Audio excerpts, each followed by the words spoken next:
Hey y'all, welcome back to my channel, Latoya She Writes. This is a space where we talk about self-worth, inner work, and staying spiritually grounded in a world that's doing the absolute most. Now today's conversation is important. Not dramatic, not fear-based, just important. Because what we're living through right now isn't just political chaos, and it's not just another election cycle, and it's definitely not just people disagreeing online. What we're living through is spiritual warfare. And that's why I wrote the blog post, Get Your Spiritual House in Order. The real war isn't political, it's spiritual. Today, I want to break that down to you in plain language. So grab your tea or drink of choice, sit back, and let's chat.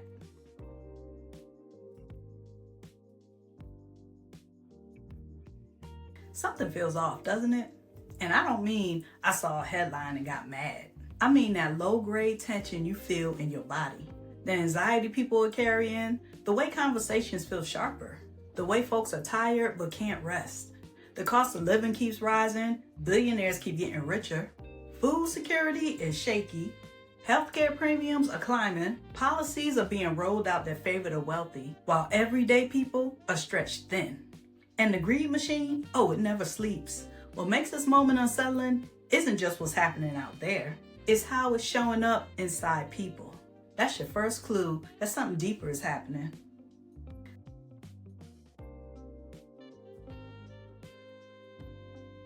Here's the part that some folks don't want to hear. This is not politics as usual. This is spiritual warfare. And spiritual warfare doesn't always look like demons or drama. Sometimes it looks like distraction, division, exhaustion, hopelessness. The headlines are the symptoms. But the real sickness is moral decay and spiritual disorientation. Because here's the truth. Systems of power can touch your body, your job, your bank account, but they cannot control your spirit unless you hand it over. And that's where people are vulnerable right now.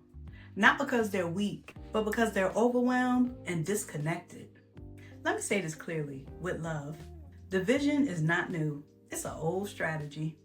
During Jim Crow, poor white folks were convinced that Black liberation was their threat, not their ally. Meanwhile, the same system exploiting Black people were exploiting them too. Dr. King called it eating Jim Crow. Fast forward to now. A lot of poor and working class people are being fed the same lie. They're told their enemy is immigrants, women, queer, or whoever the villain of the week is, while billionaires quietly gut the country and sell it for parts. And let me be clear, this isn't about race. It's about awareness. When people are spiritually asleep, they're easier to manipulate. Distraction is one of the most effective weapons of spiritual warfare. The ballot matters, yes, but the real battlefield is the human spirit.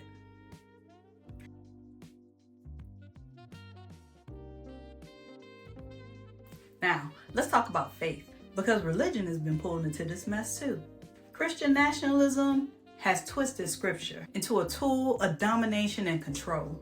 Politicians quoting the Bible with no love, no humanity, and no compassion in sight. That is not the message of Christ. The teachings of Christ are radical love, justice, service, and care for the least among us. Not greed, not exclusion, not power hoarding. True faith liberates. False faith controls. The key right now is discernment. Because everything that looks holy isn't divine. And beyond religion, there's meditation, ancestral traditions, energy work. These are all ways people stay connected to source. Different paths, same light. And whatever it is that keeps you connected, keep doing that.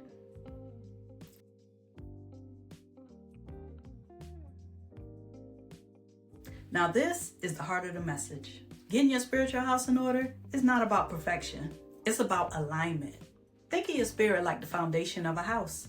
If it's cracked, everything built on top of it wobbles. A lot of us have spent years decorating the outside. Career, money, relationships, while neglecting our inner world.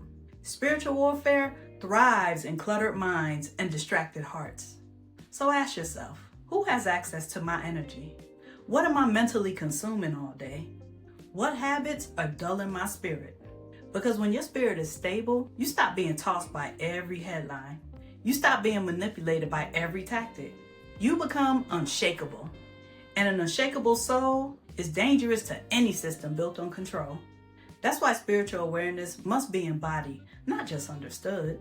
This looks like daily grounding, prayer or meditation, cleansing your energy, protecting your mind, choosing community over isolation, and practicing gratitude even when the world feels heavy.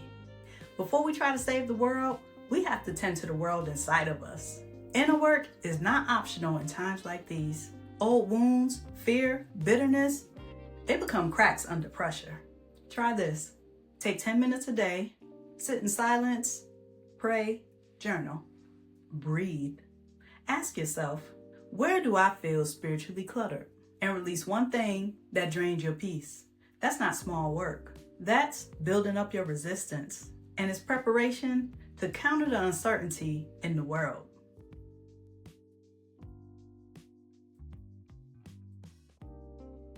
I'll leave you with this.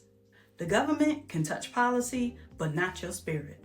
The powerful can hoard wealth, but they cannot hoard your peace. Every era of chaos is also an invitation to awaken. So, get your spiritual house in order. Stay grounded, stay discerning, stay connected to what's higher and true for you. And if this resonated, let me know in the comments. Like the video, share it with someone who needs it. Subscribe if you want more conversations like this. Thank you for being here. Take care of your spirit, and I'll see you in the next one. Peace.